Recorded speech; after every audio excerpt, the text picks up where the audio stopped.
Hello everyone, myself Sarika Gautam and I am chemistry educator at Bansal Academy. Welcome to our official YouTube channel. आज हम discuss करेंगे part सी जून 2024 का जो question paper था chemical science का, उसका part सी। ये है आपका वीडियो सोल्यूशन नंबर 2। देखो, इसमें जो आज का हमारा फर्स्ट क्वेश्चन है वो है, इसमें आपको बताना है the reaction of white phosphorus with sulphur gives mixture of products A B and C.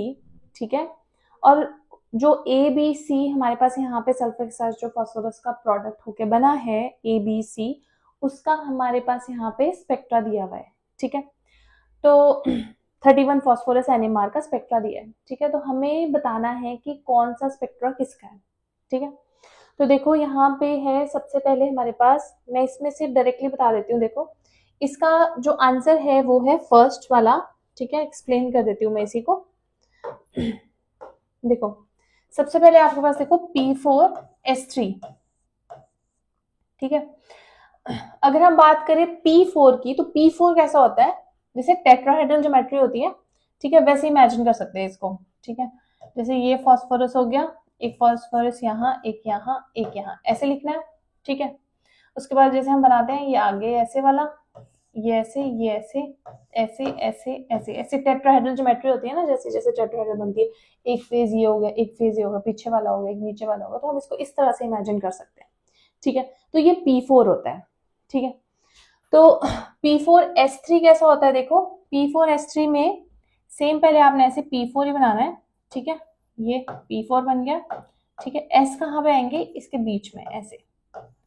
ठीक है, ऐसे, ये है P4S3।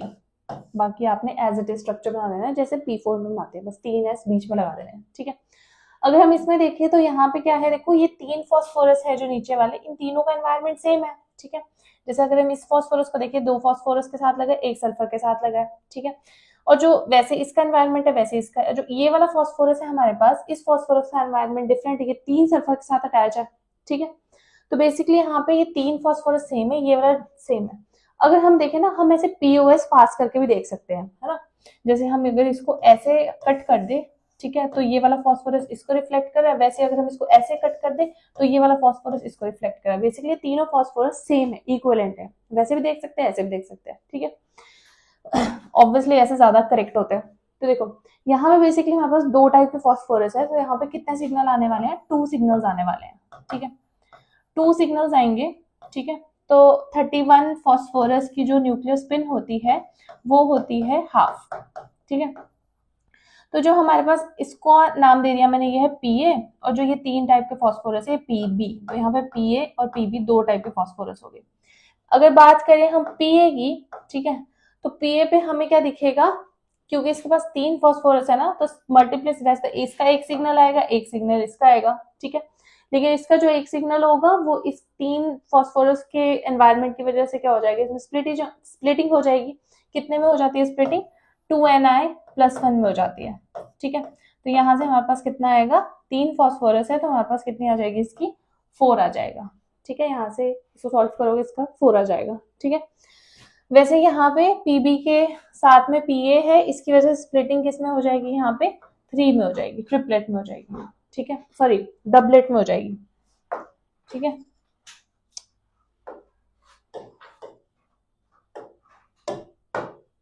तो यहाँ पे हमारे पास क्या हो जाएगा, 2N कितना है, 1 है, I कितना है, हाफ है, +1 यहाँ पे हो जाएगा, हमारे पास 2 आ जाएगा आंसर। ठीक है, तो बेसिकली ये क्या होगा, हमारे पास यहाँ पे एक क्वाड्रेट और एक डबलेट दिखाई देगा। ठीक है, तो यही है, यहाँ पे देखो एक क्वाड्रेट दिया हुआ है, ऐसे बनाया है, ये क्वाड्रेट है और ये डबलेट है, यानी कि हमारे पास जो ये फर्स्ट सिग्नल है किसका है, P4S3 का है।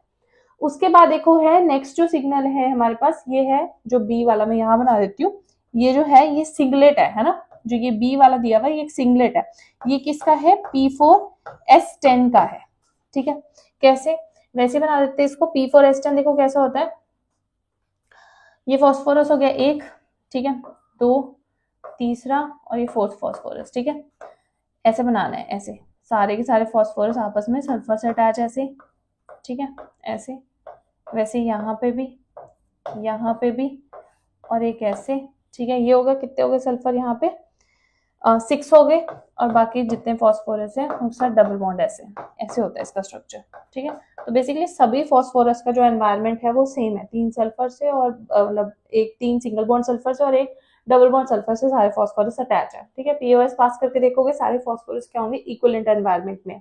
तो बेसिकली यहाँ पे क्या होगा, सिर्फ एक ही सिग्नल आएगा, सारे सब फॉस्फोरस सेम है तो सिंगलेट ही नजर आएगा इधर। ठीक है, तो जो ये बी वाला है किसका सिग्नल है, P4S10 का। तो यहाँ पे ये कंफ्यूजन हो सकती थी कि जो ये बी वाला सिग्नल है P4 का है, क्योंकि P4 के लिए भी एक ही सिग्नल आता है। ठीक है, तो P4 का हो सकता है, लेकिन ये P4S10 का होता है। तो ऐसे क्वेश्चन तभी सॉल्व करना चाहिए अगर आपको एग्जैक्ट स्ट्रक्चर बनाना आता है तो। ठीक है, उसके बाद देखो P4S7 बचा, जो ये लास्ट सी वाला है ये P4S7 का। तो यहाँ बना देते हैं इसको P4S7। कैसे होता है P4S7, वैसे आपने बना लेने हैं 4 फॉस्फोरस। अब देखो क्या करना है, double bond sulphur, double bond sulphur, double bond sulphur, यहाँ पे नहीं बनाना है आपने। ठीक है, और एक इनके बीच में बना देना है। ठीक है, कितने हो गए, 5 हो गए। ठीक है, और double bond sulphur, double bond sulphur, 2 phosphorus के पास करते हैं डबल बॉन्ड सल्फर। तो बेसिकली क्या है कि जो ये 2 फॉस्फोरस है ये सेम एनवायरमेंट में, और ये 2 फॉस्फोरस सेम एनवायरमेंट में। ठीक है, तो ये वाले पीए हो गए, ये पीबी हो गए। पीए की जो सिग्नल है वो पीबी की वजह से स्प्लिट हो जाए, कितने में, ट्रिपलेट में। ठीक है, तो पीए के लिए हमें क्या दिखेगा, एक ट्रिपलेट दिखेगा। ठीक है, और जो हमारे पास पीबी है उनके लिए क्या दिखेगा, उनके लिए भी ट्रिपलेट दिखेगा। तो बेसिकली 2 ट्रिपलेट्स दिखेंगे, तो आंसर सी ही है, मतलब ऑप्शन नंबर 1 है वही आपका करेक्ट ऑप्शन है। ठीक है,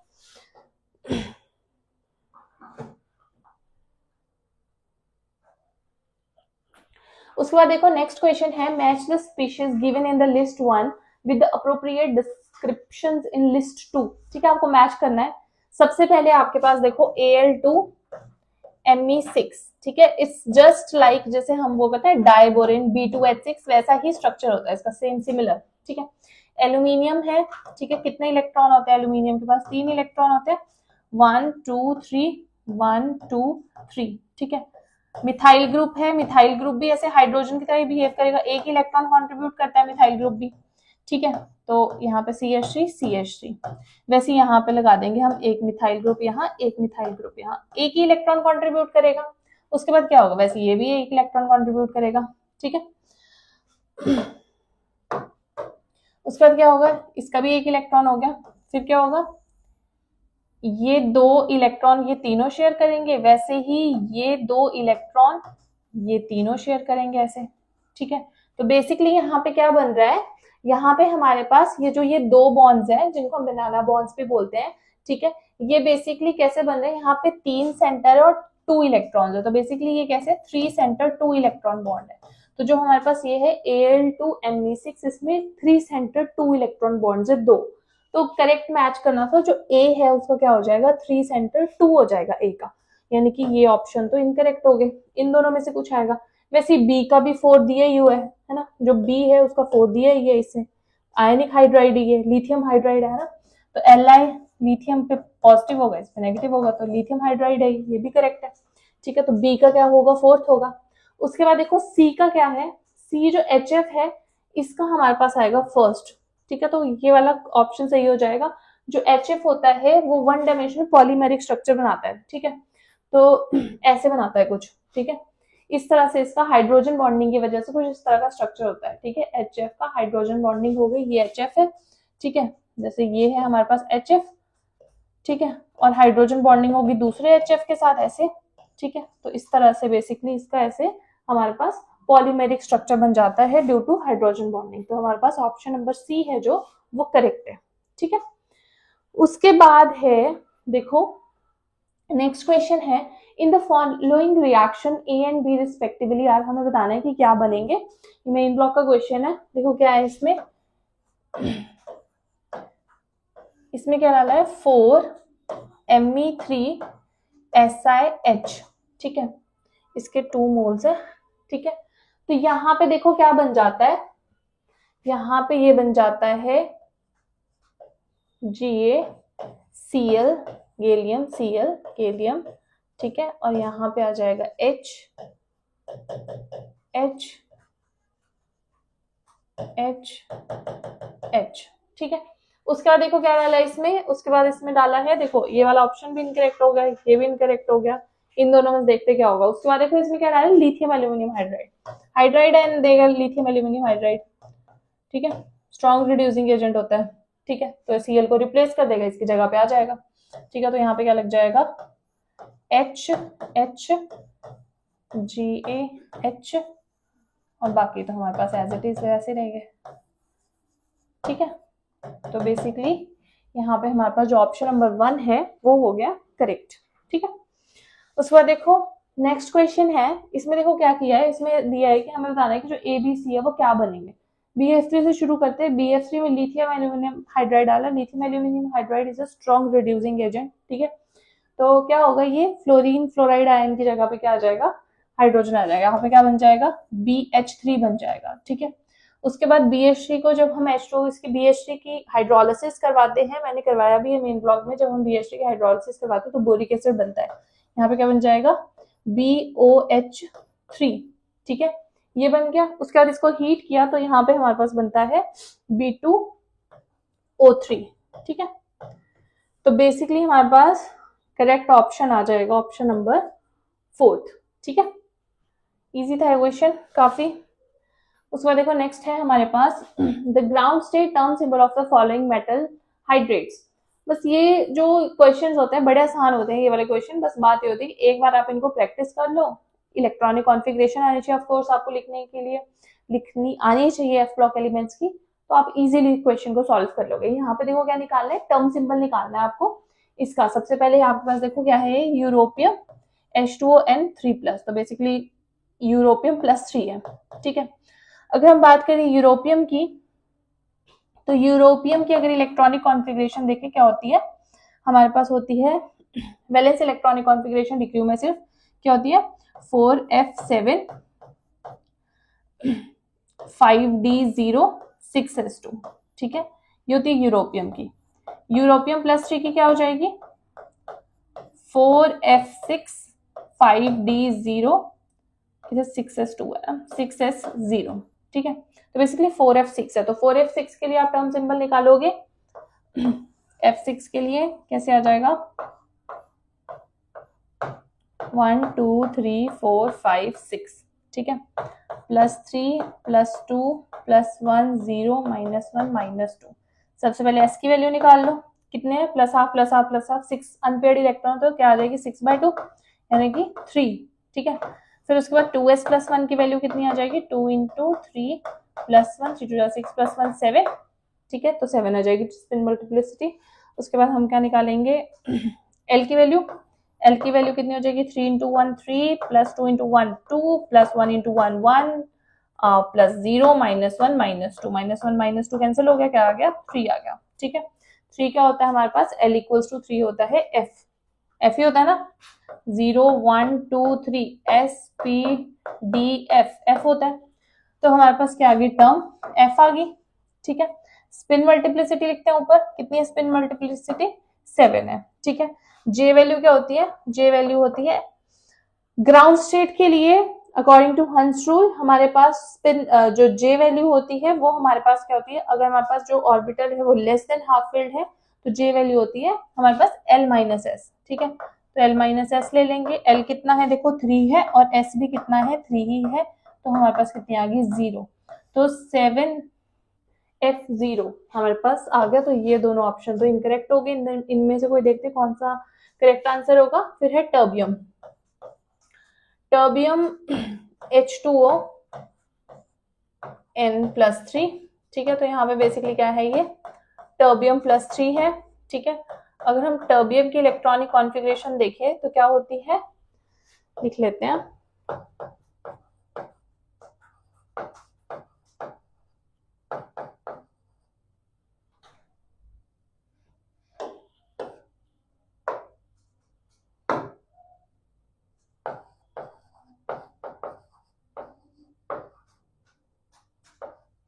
ये आ गया टर्बियम, ठीक है। तो यूरोपियम की याद रखनी होती है, यूरोपियम की क्या होती है 4f7, ये क्या हो जाएगी 4f,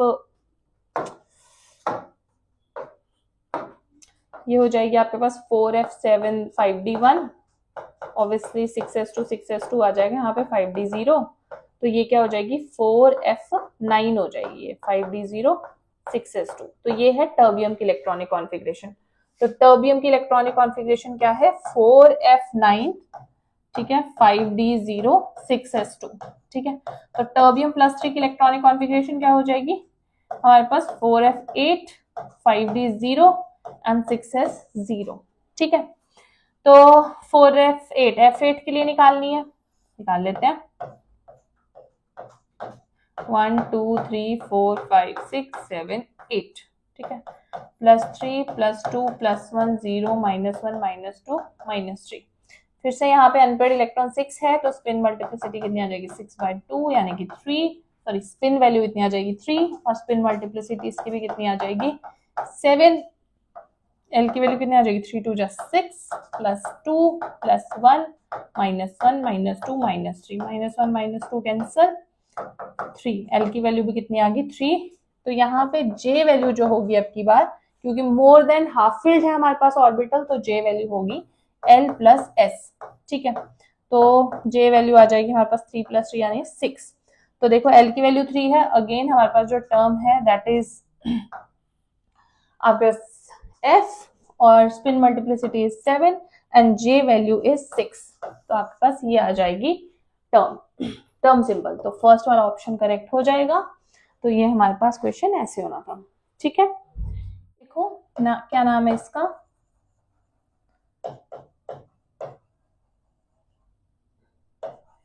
एक रिएक्शन है पॉज़ेनथन रिएक्शन। देखो कैसे होगी ये देखो इसमें क्या होता है बेसिकली, इस कैटलिस्ट के प्रेजेंस में इस CO की इसके ऊपर एडिशन हो, कैसे होगी देखो, ये है हमारे पास N टसाइल है, इसका लगा है ऐसे,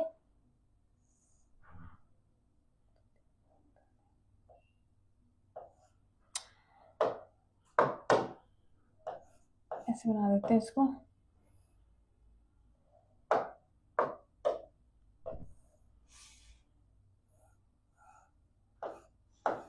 ठीक है। अब देखो यहाँ पे CO की कैसे होगी, देखो इसमें एडिशन ऐसे लिख सकते हैं हम CO को। इसके बाद क्या होगा इस बॉन्ड को ऐसे ब्रेक करवा देते हैं, इसको ऐसे करवा देते हैं और इसको ऐसे करवा देते हैं, ठीक है। तो ये वाला यहाँ चला जाएगा बॉन्ड, ठीक है। तो यहाँ पे कैसे बन जाएगा ये टसाइल N,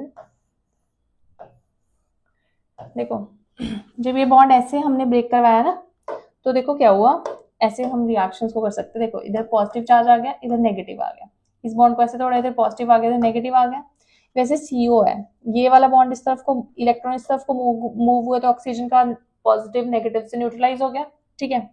और यहाँ पे पॉजिटिव आ गया, तो बेसिकली इनके बीच में, और ये नेगेटिव और इसके बीच में, तो पॉजिटिव के बीच में तो बॉन्ड बन गया था, इधर पॉजिटिव नेगेटिव के बीच में ऐसे बॉन्ड बन जाएगा, ठीक है। तो हम ऐसे रिएक्शंस को अगर करें तो वो ज़्यादा अच्छे से हम सॉल्व कर सकते हैं, ठीक है। तो इसके बाद क्या होगा, ये ऐसे ऐसे, ठीक है, ऐसे ऐसे हमारे पास यहाँ पे डबल बॉन्ड O ऐसे आ जाएगा और यहाँ पे ये आ जाएगा, ठीक है। तो बेसिकली जो इसका करेक्ट आंसर है वो है हमारे पास ये वाला, ये एक मैच हो रहा है, ठीक है। लास्ट वाला जो ऑप्शन है ये करेक्ट ऑप्शन है, देखो, ठीक है।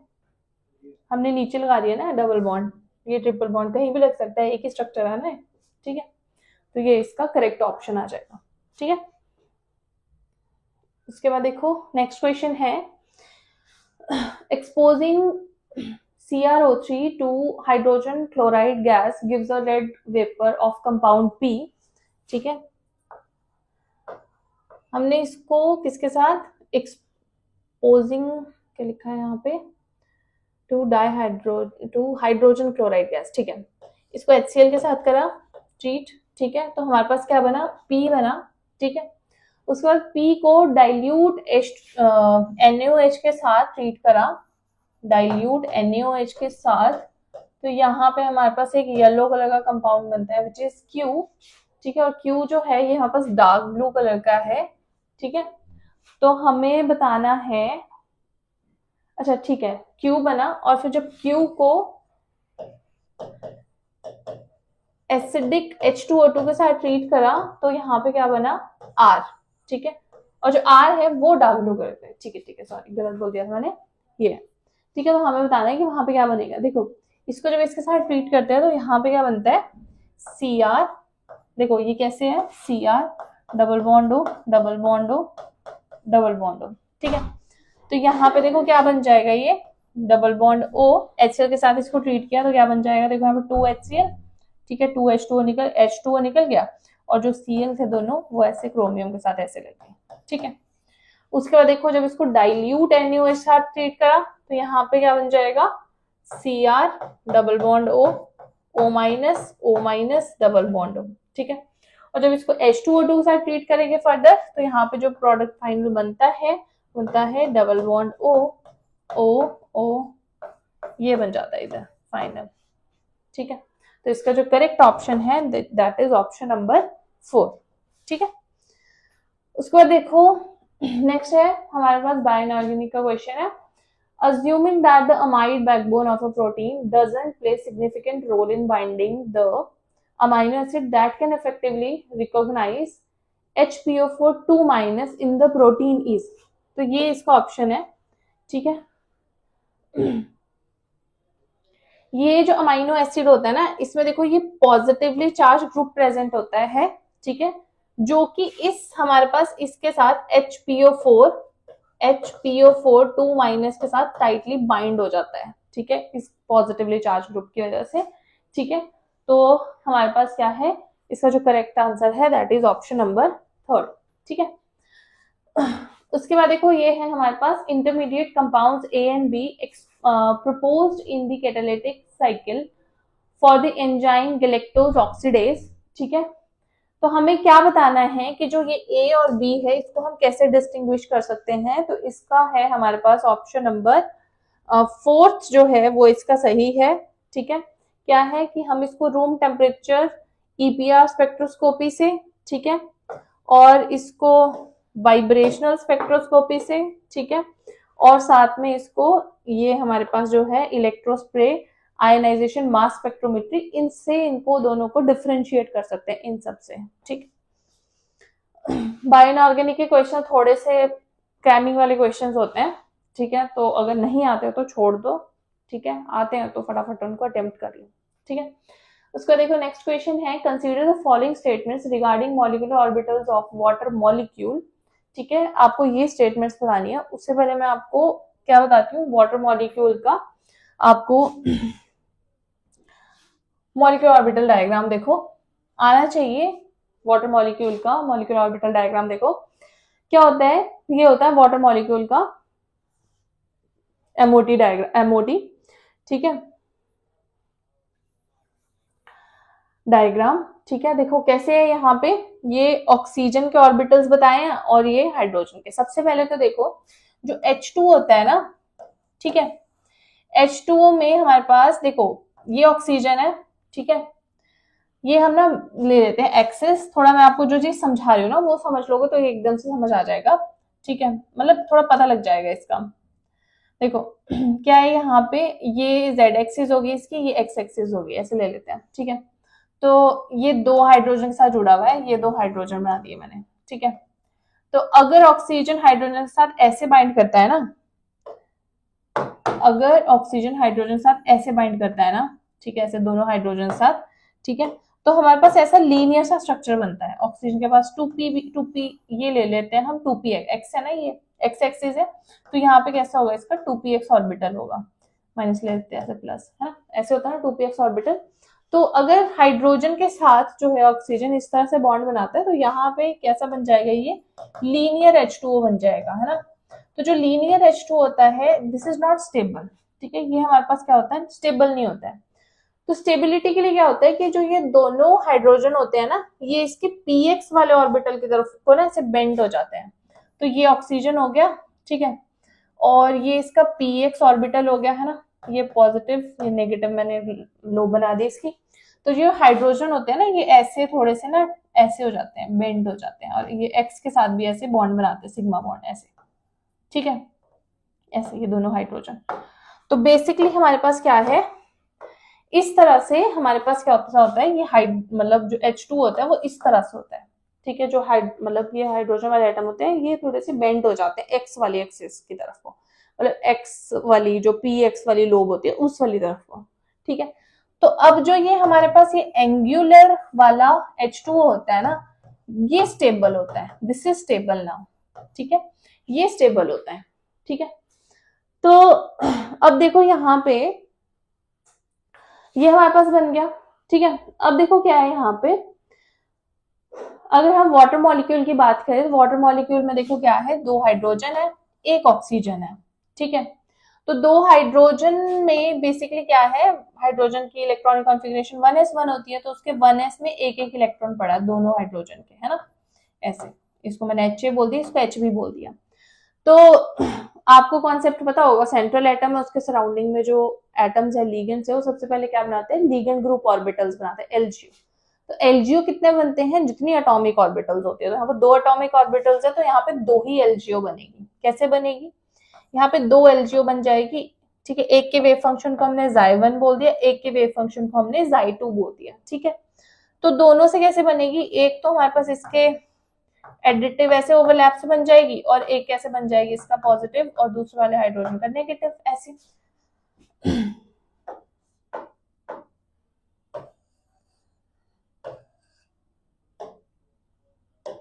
ठीक है,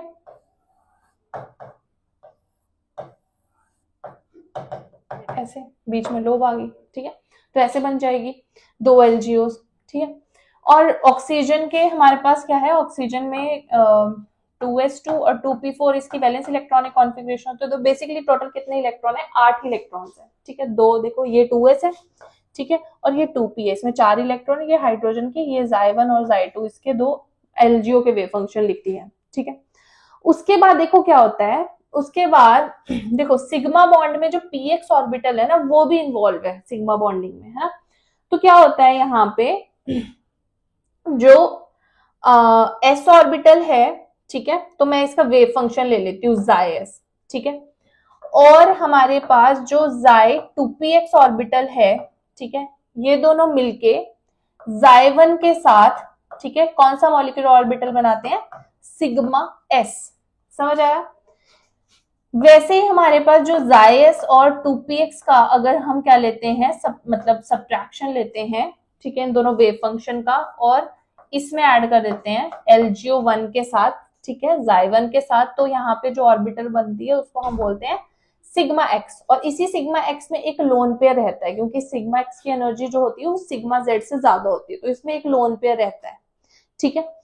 उसके बाद देखो क्या होता है, उसके बाद हमारे पास ये बन गए। वैसे ही हमारे पास देखो यहाँ पे xs माइनस Xy2px, ठीक है, माइनस Xy1 से क्या बन जाता है, सिग्मा स्टार x बन जाता है। तो ये 3 ऑर्बिटल हो गए, देखो ये हो गया हमारे पास सिग्मा s, ठीक है, ये वाला हो गया सिग्मा x, और ये वाला हमारे पास हो गया सिग्मा स्टार x, ठीक है। तो ये ऑर्बिटल्स हो गए, ये ऐसे बने हैं, ठीक है। उसके बाद हमारे पास क्या है, देखो जो हमारे पास है वेव फंक्शन ऑफ 2pz, ठीक है, और Xy2 के एडिटिव ओवरलैप से हमारे पास क्या बनता है, यहां से हमारे पास बनता है सिग्मा z, ठीक है। और हमारे पास Xy2pz और इसके सब्ट्रैक्शन से क्या बनता है, सिग्मा स्टार z, ठीक है। तो यही है, देखो ये है सिग्मा z, ठीक है, और ये हो गया हमारे पास सिग्मा स्टार z, ठीक है। अब देखो क्या है, जो हमारे पास ये xy है ना, 2pxy, ठीक है, 2py जो ऑर्बिटल है ना, उसकी तो सिमेट्री किसी से मैच नहीं कर रही है, तो वो कैसा रह गया हमारे पास, 2py जो ऑर्बिटल था ये नॉन बॉन्डिंग रह गया, ठीक है। अब हमने 8 इलेक्ट्रॉन फिल करने हैं, ठीक है, 2 इलेक्ट्रॉन इसमें आ गए, 2 इसमें आ गए, 4 5 6 7 8, तो ये दोनों तो लोन पेयर है, ठीक है। तो एक लोन पेयर सिग्मा एक्स में है, एक लोन पेयर 2py में नॉन बॉन्डिंग में है, ठीक है, और एक लोन पेयर बॉन्डिंग में पड़ा है, एक नॉन बॉन्डिंग में पड़ा है, ठीक है, और बाकी हमारे पास इसमें आ गए, ठीक है। तो अब देखो, अब इतना अगर हमको समझ आ गया ना, अब हमने सिर्फ क्वेश्चन सॉल्व करना है, ठीक है, इतना ही आपको समझना और ये याद रखना है कि इससे कौन से ऑर्बिटल्स बनते हैं, आप कर लोगे इस क्वेश्चन, इसके मतलब मॉलिक्यूलर ऑर्बिटल डायग्राम को अच्छे से याद। अब देखो क्वेश्चन है, बड़ा ही आसान लगेगा। देखो क्या पूछा है, ऑप्शन जो फर्स्ट दिया है, करेक्ट स्टेटमेंट हमें बतानी है। The photoelectron spectrum of water shows that two MOs containing the lone pairs are not of the same energy. This is correct, है ना? ये करेक्ट स्टेटमेंट है कि जो दो लोन पेयर जिन ऑर्बिटल्स में है उनकी सेम एनर्जी नहीं है, तो ये करेक्ट है। देखो एक लोन पेयर सिग्मा एक्स में उसकी एनर्जी कम है और एक लोन पेयर नॉन बॉन्डिंग में उसकी एनर्जी ज्यादा है, ठीक है, तो ये करेक्ट स्टेटमेंट है, बिल्कुल सही है, ए इज करेक्ट स्टेटमेंट। तो हमारे पास ये बी, ये वाले तो वैसे ही इनकरेक्ट हो गए। अब देखना है हमें, डायरेक्टली जंप करते हैं किसमें, सी और डी में, ठीक है। देखो सी ऑप्शन क्या है, the homo is predominantly N oxygen P orbital, बिल्कुल सही, कि जो हाईएस्ट ऑक्यूपाइड मॉलिक्यूलर ऑर्बिटल है, ठीक है, जो हमारे पास हाईएस्ट ऑक्यूपाइड मॉलिक्यूलर ऑर्बिटल है वो क्या है, 2py है, तो बिल्कुल करेक्ट स्टेटमेंट है, ये 2py है, ठीक है। यही बोला है यहाँ पे कि जो होमो है वो ऑक्सीजन का कोई पी ऑर्बिटल है, तो करेक्ट स्टेटमेंट है ये भी। तो हमारे पास जो ऑप्शन ए एंड सी है वो करेक्ट है। तो लास्ट ऑप्शन इनकरेक्ट ही होगा, क्या लिखा है देखो, इंक्रीजिंग, अगर हम ओ ये वाला बॉन्ड अगर हम इंक्रीज करते हैं, ठीक है, तो इससे क्या होगा, जो होमो है उसमें डिस्टेबलाइजेशन हो जाएगी। तो ऐसा तो कुछ नहीं होगा, क्यों, देखो क्योंकि जो होमो है, ठीक है, जो होमो है वो तो नॉन बॉन्डिंग ऑर्बिटल है, और नॉन बॉन्डिंग ऑर्बिटल को क्या ही फर्क पड़ने वाला है, जो हमारे पास सिग्मा वाले बॉन्ड्स है उनसे कोई फर्क नहीं पड़ेगा, ठीक है।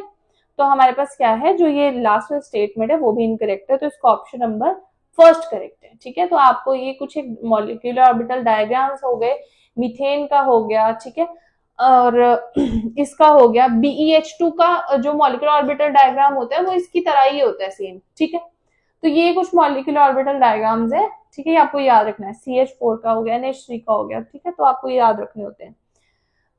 उसका देखो नेक्स्ट क्वेश्चन क्या है, sorry, consider a 0.3 molar solution of cis, आपके पास ये दिया है, ठीक है, ऑस्मियम O2F4, ठीक है, इन नीट SbF5, ठीक है, SbF5 में, ठीक है, आपके को क्या बताना है कि 19 फ्लोरीन NMR स्पेक्ट्रम बताना है ऑस्मियम का, ठीक है, जो भी हमारे पास यहाँ पे आएगा, और इन्होंने क्या दिया है, जो भी यहाँ पे बनने वाला है, और इन्होंने यहाँ पे क्या दिया है कि जो सोल्यूशन है उसमें उसका जब NMR लिया 19 फ्लोरीन NMR, तो उसमें एक डबलेट नजर आया, एक ट्रिपलेट नजर आया, ठीक है, और कितने पे आया ये भी दे दिया है, ठीक है, इस पे और इस पे, ठीक है। तो आपको बताना है कि वो स्पीशीज जो है वो बनी है वो कौन सी स्पीशीज है।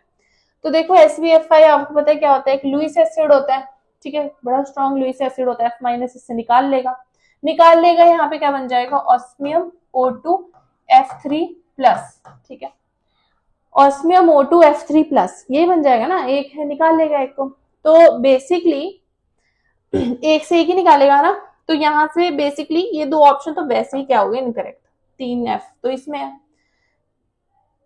यहाँ पे 4F है, यहाँ पे 2F है, यहाँ पे 3 है, यहाँ पे भी 3 है, ठीक है। अब देखो नहीं, यहाँ पे 4 है, चलो फिर भी देख लेते हैं, देखो क्या होगा आगे, क्या दिया है कि जो हमारे पास ये बना है, ठीक है, इसमें क्या दिया है, एक डबलेट है और एक ट्रिपलेट है, ठीक है। तो बेसिकली अगर हम इसको बनाएंगे, ये ऑस्मियम हो गया, ठीक है,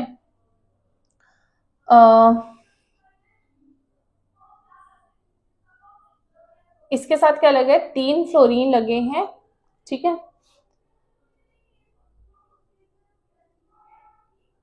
ठीक है, 3 फ्लोरीन इसका लगे और 2 ऑक्सीजन लगे हैं, ठीक है, टीबीपी ज्योमेट्री है, 5 है ना, हाँ 5 है, तो इसकी टीबीपी ज्योमेट्री बता दिया, ठीक है।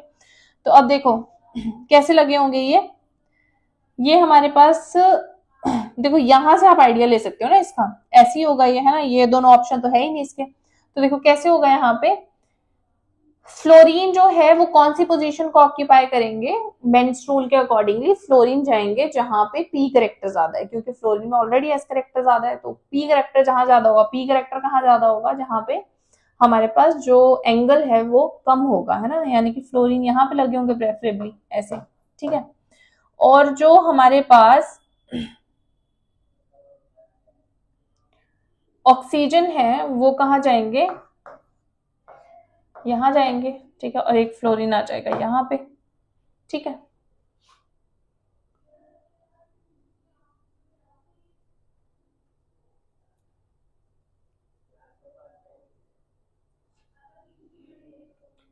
ठीक है, देखो इसमें करेक्ट ऑप्शन फर्स्ट ही बनता है इसका, ठीक है। वैसे तो बेंस रूल के अकॉर्डिंगली तो ऐसे ही होना चाहिए, इसका करेक्ट जो स्ट्रक्चर है वो ये आना चाहिए, ठीक है। हाँ, यही आना चाहिए बेंस रूल के अकॉर्डिंगली, क्योंकि बेंस रूल के अकॉर्डिंगली हम ऐसे ही करते हैं ना कि जो ज्यादा इलेक्ट्रोनेगेटिव होता है उसको हम देते हैं पी करेक्टर, पी करेक्टर ज्यादा होता है जहां पे एंगल कम होता है ना। तो फ्लोरीन यही आएगा, लेकिन यही बन रहा है, इसी में 3 फ्लोरीन लगे हैं, ठीक है, और 2 ऑस्मियम लगे ऐसे, ठीक है, तो यही बन रहा है, ठीक है, लेकिन ज्यादा स्टेबल स्ट्रक्चर ऑफ कोर्स ये है, तो इसका करेक्ट ऑप्शन फर्स्ट आ जाएगा, ठीक है। ऐसे ही हो जाता है, एक प्रोडक्ट क्या बना है और बाकी सबसे ऐसी एलिमिनेशन हो जाती है इस क्वेश्चन की। तो उसके बाद देखो क्या है, the beta activity of 0.9 gram of carbon from the wood of a present day tree is 0.25 becquerel if the activity of 0.9 carbon isolated from the wood of an ancient artifact is 0.19 becquerel under the same condition, और आपको half life दी है of course, और उसके बाद आपको क्या बताना है, एज बतानी है उसकी, ठीक है।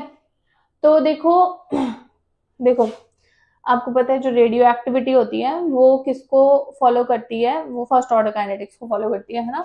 तो यहाँ पे हमारे पास कौन सा फॉर्म लग जाएगा, के टी इज इक्वल टू क्या होता है वो, log natural of A not upon A T, है ना।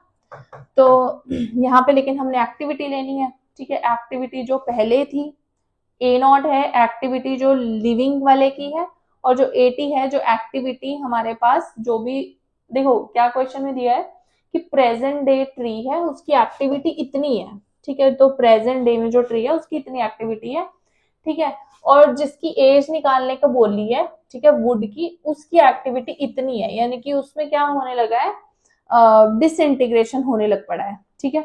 तो हमें क्या बताना है, हमें बताना है कि एज क्या है उसकी, ठीक है।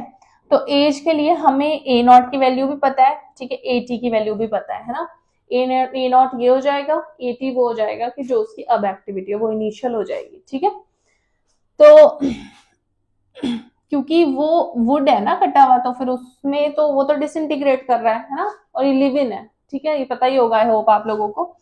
देखो, और k की वैल्यू निकालनी है, k की वैल्यू क्या होती है 0.693 अपॉन टी हाफ, ठीक है। तो यहाँ से k की वैल्यू कितनी आ जाएगी 0.693 अपॉन टी हाफ कितना है 5730 ईयर्स, ठीक है। तो यहाँ पे t आ जाएगा हमारे पास 1 अपॉन k, ठीक है, log natural of A not में आप डाल दोगे 0.25 अपॉन ए टी में आप डाल दोगे 0.19, बैकवर्ड से बैकवर्ड कैंसिल, तो यहाँ से t की वैल्यू क्या आ जाएगी हमारे पास 0.693 5730 ईयर्स, ठीक है, और लॉग नेचुरल ऑफ ये, ठीक है। और एग्जाम में आपके पास कैलकुलेटर तो होता ही है, 4 मार्क्स का क्वेश्चन था, इतना आसान, इसका आंसर आपके पास ये आ जाना था 2268 ईयर्स, ठीक है। तो बस ये क्वेश्चन ऐसे सॉल्व होना था, और आपका यहीं पे जो जून 2024 का पेपर था वो यहीं पे सॉल्व होता है, जून का नहीं, वैसे पेपर तो आपका जुलाई में हुआ था, बट चलो हमने जून बोल दिया क्योंकि जून में ही चलता है आपका ये पेपर। तो आपका ये वाला पेपर यहीं पे सॉल्व होता है, ठीक है। Thank you so much.